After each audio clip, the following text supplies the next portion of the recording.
Good day, everyone. I am Jay Dudley, and I am trying to get water out of here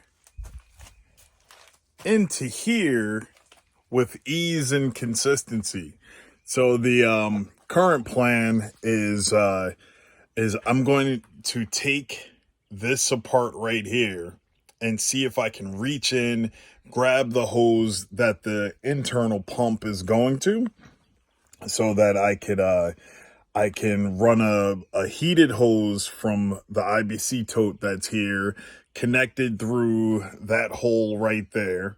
And instead of having to hook up all the hoses and connect a pump to pump the water up into there, I just want to have a direct run. I don't want to go on the other side where the city connection is on the other side, because there's no way for the pump to pull the water up that way. You have to have a pressurized system, and I'm not going to purchase another pump and hook it up right here to the IBC tote, because using that, it would have the potential to freeze. I don't know, but we are months away, so that may end up being the option. I'm not exactly sure just yet.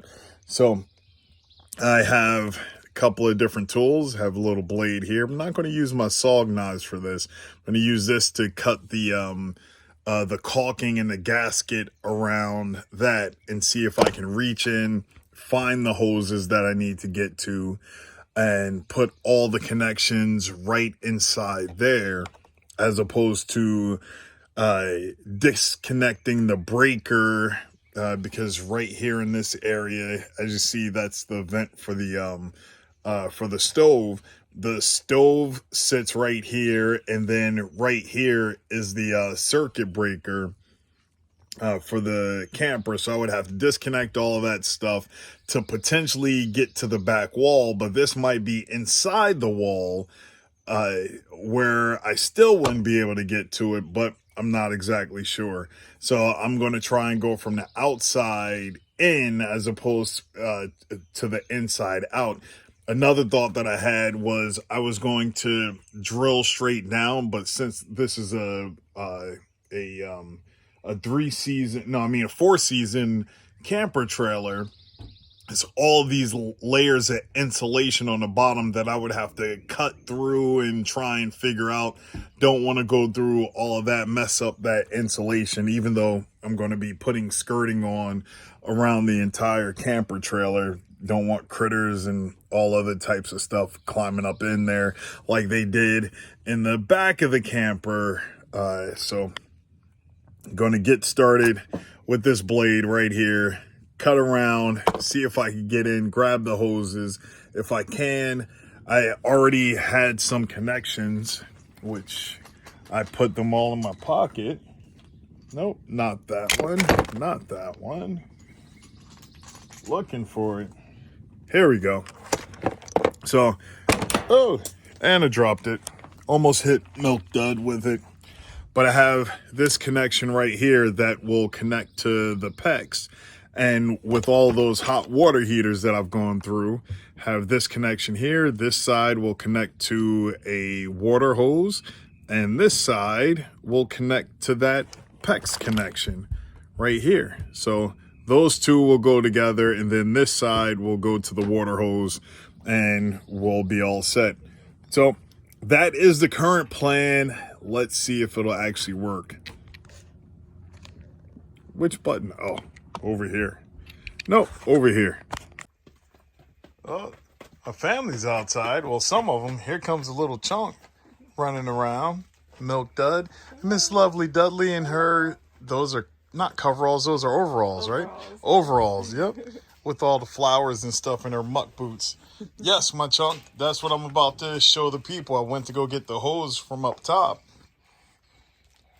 And got to clean everything up, put some Teflon tape on it, and got this connection open. I doubt you all will be able to see in there, but right back there, that's the back of the the fuse panel. But I'm gonna move this, run the hose straight back through here, which is going to bring us up. There's a boomstick, so it's going to bring us right back in here to where I could get to the pump and should be able to prime it, and this 300 gallons will be able to feed directly inside without us having to transfer it. So I have a bunch of different connections. Need to close the door before any bugs or anything fly in. Excuse me, Milk Dud. Stepping over you, girl. So have this, which is going to go directly on there. I already have a quick connect on there, but I'm going to put the quick connect on here and have quite a few different quick connects. But the winner right here, this connects to the water hose, which is over here. And then the other end is going to connect onto the pump inside. So with that gasket, it should be sealed enough to hold prime, and we'll be able to feed this water directly into the camper. So I am gonna get started, try and get this all together, test it out, and show you all if it works or not. All right, well, I had to break this piece of that walling over here and got everything drained out. There's the pump right there, a little sediment filter, and as you can see, got the blue water hose in here. I am test fitting everything right here to connect onto there. Then got to get the connection outside, prime the pump, and see how everything works.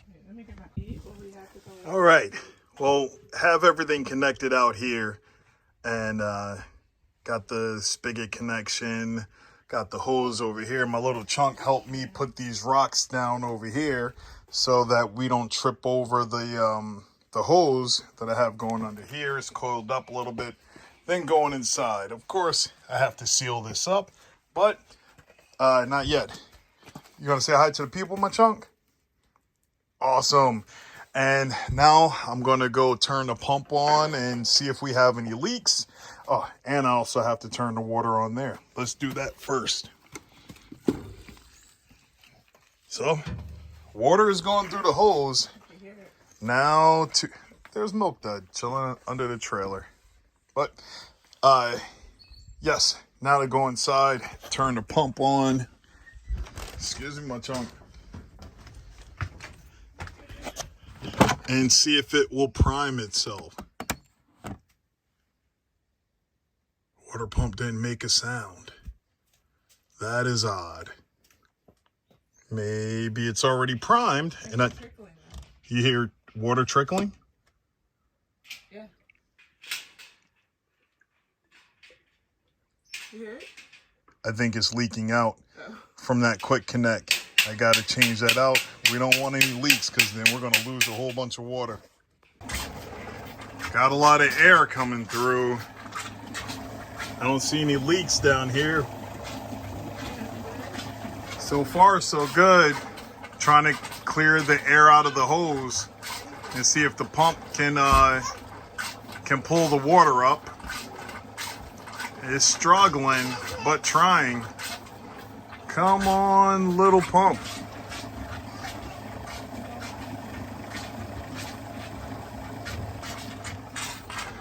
It's still trying. Might have to figure out something different. Yep. I gotta whisper something because my little chunk is asleep, but I had to put some more Teflon tape and another gasket into this connection right here because that was leaking, but that wasn't the only problem. All right, so it's been plenty of issues, water leaking all over the place, but I think we have it set. Well, we have it set temporarily because there's still going to have to be another elevation change to where I will be completely happy with our water setup. When I would travel the country and go into really rural areas, you would see IBC totes up on these stands. It didn't really click in my mind why they were doing that, but now it does, because the IBC totes need to be higher than the pump so they could gravity feed to the pump so the pump can stay primed, and then you can have water in your camper. So that is another lesson learned that I am fixing and rectifying right now. I got the DC pump here, so that's emptying out this tank, which is then going up to this tank right here, which is then coming back down on this blue line right here and going into the camper and keeping the pump primed for the pump inside primed so it could run everything inside of there. So that's good. I'm happy.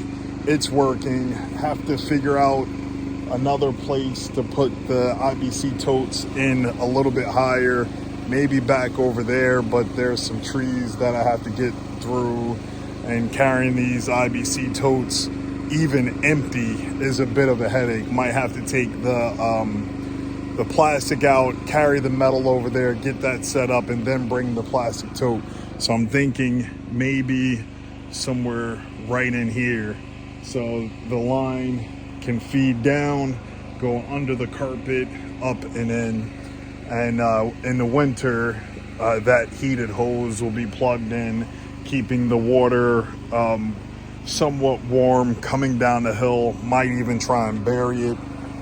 Not exactly sure yet, but time will tell.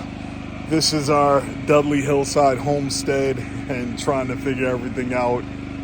So thank you for watching. Shalom.